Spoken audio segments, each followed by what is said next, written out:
Assalamualaikum warahmatullahi wabarakatuh. Izin memperkenalkan diri. Nama saya Agus Miftah dengan NIM 211340207. Saya membuat video ini untuk memenuhi tugas UAS mata kuliah psikologi kepribadian. Baik, di sini saya akan menjelaskan mengenai apa sih teori psikoanalisis klasik dari Sigmund Freud ini. Jadi, teori psikoanalisis adalah teori yang membahas tentang hakikat dan perkembangan kepribadian. Unsur utamanya adalah motivasi dan aspek-aspek internalnya. Asumsi dari teori psikoanalisis adalah bahwa kepribadian mulai berkembang saat terjadi konflik dari aspek psikologis sendiri. Gejalanya bisa terjadi pada anak usia dini. Kemudian, dasar pemahaman Freud tentang kepribadian manusia ini berdasarkan pengalaman yang dialami oleh pasiennya. Freud juga menganalisis mimpinya dan banyak membaca literatur ilmu pengetahuan tentang kepribadian manusia. Nah, kita nih harus tahu ya siapa sih gitu Sigmund Freud ini. Jadi Sigmund Freud ini lahir di kota kecil bernama Freiburg, Moravia, 16 Mei tahun 1856. Freud adalah anak yang cerdas dan selalu mendapat nilai tertinggi di kelasnya. Dia melanjutkan pendidikan ke Fakultas Kedokteran di Universitas Wina tahun 1881. Freud juga adalah seorang yang sangat teliti dalam melakukan riset, di mana fokus utamanya adalah dia pernah mencoba menciptakan teknik khusus untuk merangsang sel otak. Freud juga seorang penulis yang sangat produktif, menerbitkan lebih dari 320 buku, artikel, dan esai.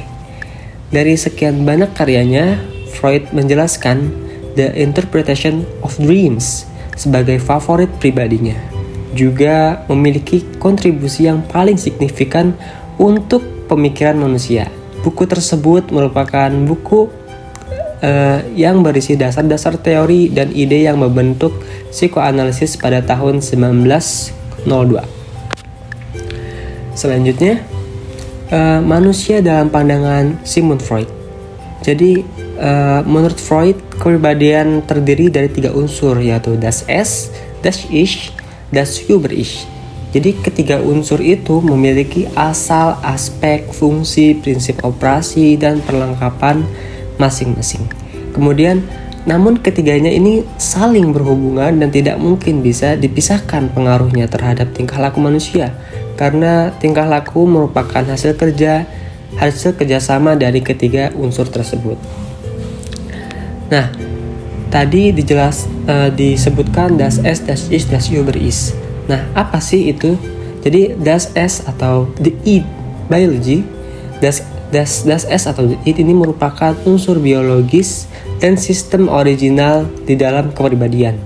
Unsur the id ini yang menggerakkan kedua unsur yang lain, yaitu das Ich dan das Über-Ich.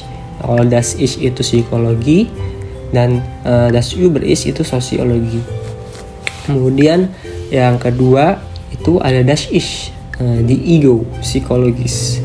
Jadi das Ich, the ego ini merupakan unsur psikologis dari kepribadian yang timbul karena kebutuhan organisme yang berhubungan secara baik dengan dunia nyata atau realita.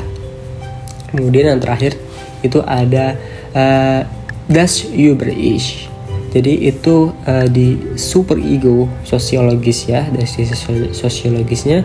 Das Über-Ich itu merupakan struktur yang terbentuk dari komponen sosial dan moral. Struktur ini bertanggung jawab menentukan tingkah laku baik dan buruk beroperasi menurut prinsip moral. Nah, terus gimana sih mekanisme pertahanan ego itu? Nah, itu ada proyeksi, regresi, rasionalisasi, sublimasi, displacement, represi, dan formasi. Nah, apa sih gitu ya mengenai mekanisme pertahanan ego? Proyeksi itu apa gitu ya? Jadi proyeksi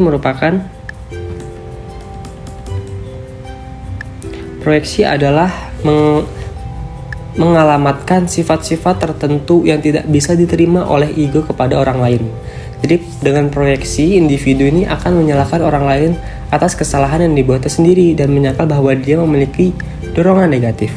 Yang kedua itu ada regresi. Regresi yaitu melangkah mundur ke tahap perkembangan sebelumnya di mana tuntutannya tidak terlalu besar.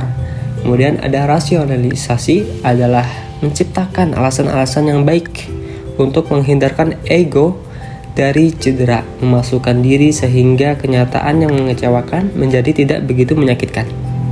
Sublimasi yaitu menggunakan jalan keluar yang lebih tinggi atau lebih dapat diterima secara sosial. Mekanisme pertahanan sublimasi ini lebih bersifat positif karena individu mencari jalan lain bagi pengungkapan perasaan agresinya dengan cara yang lebih bermanfaat. Kemudian displacement adalah mengarahkan energi kepada objek atau orang lain ketika objek asal tidak terjangkau.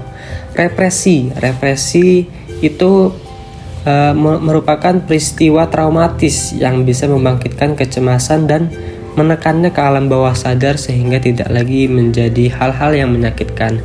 Jadi represi ini merupakan salah satu konsep Freud yang paling penting ya, karena merupakan dasar bagi sebagian besar pertahanan ego yang digunakan individu. Kemudian yang terakhir ada formasi reaksi, adalah melakukan tindakan yang berlawanan dengan hasrat-hasrat tak sadar.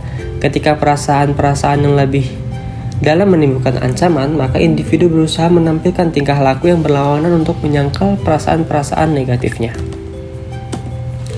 Nah, kemudian ada fase-fase perkembangan kepribadian. Jadi Freud ini mengungkapkan bahwa kepribadian individu ini sudah terbentuk pada akhir tahun kelima dan sebagian besar perkembangan selanjutnya hanyalah penghalusan struktur dasar. Selanjutnya Freud mengungkapkan bahwa perkembangan kepribadian berlangsung melalui 5 fase. Fase tersebut berhubungan dengan tingkat kepekaan seseorang pada daerah-daerah erogen, yakni bagian tubuh tertentu yang bersifat sensitif pada rangsangan. Selanjutnya konsep dari teori psikoanalisis klasik ini.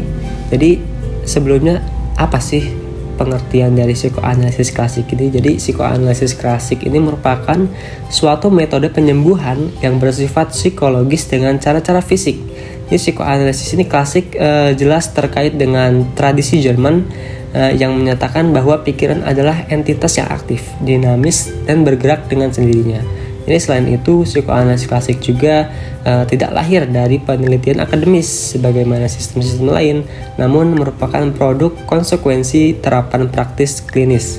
Penyusunan observasi yang dilakukan oleh Freud ini bertujuan untuk menyusun berbagai pendekatan-pendekatan terapi yang sangat dibutuhkan. Selanjutnya, gimana sih konsepnya dari psikoanalisis klasik ini?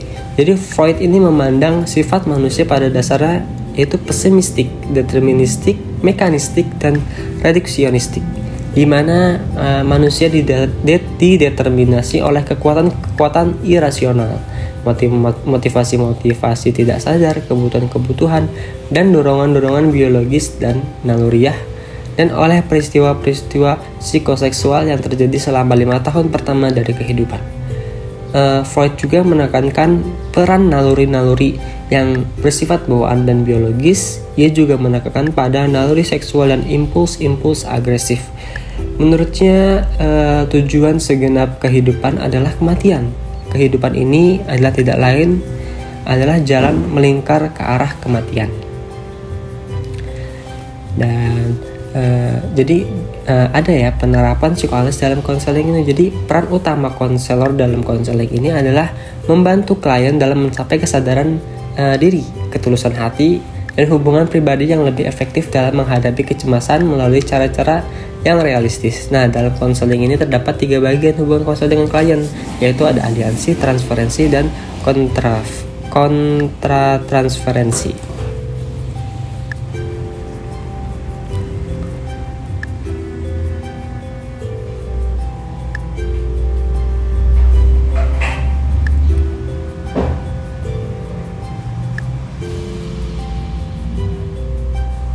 Nah, Jadi konselor membangun hubungan kerjasama dengan konselor dan kemudian melakukan serangkaian kegiatan mendengarkan dan menafsirkan. Konselor juga memberikan perhatian kepada resistensi konseli untuk mempercepat proses penyadaran hal-hal yang tersimpan dalam ketidaksadaran. Sementara konseli berbicara, konselor itu berperan mendengarkan dan kemudian memberikan tafsiran-tafsiran terhadap informasi konseli. Konselor juga harus peka terhadap isyarat-isyarat nonverbal dari konseli.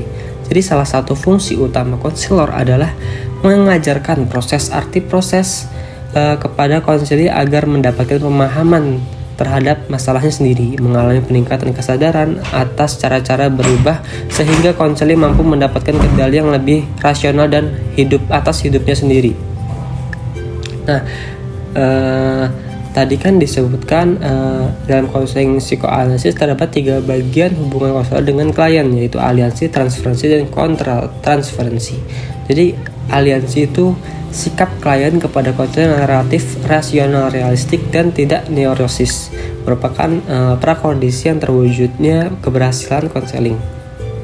Dan transferensi itu merupakan pengalihan segenap pengalaman klien di masa lalunya terhadap orang-orang yang menguasainya. Kemudian ada kontra transferensi, yaitu kondisi di mana konselor mengembangkan pandangan-pandangan yang tidak selaras dan berasal dari konflik-konfliknya sendiri. Nah, cukup sekian dari saya, kurang lebihnya mohon maaf. Wassalamualaikum warahmatullahi wabarakatuh.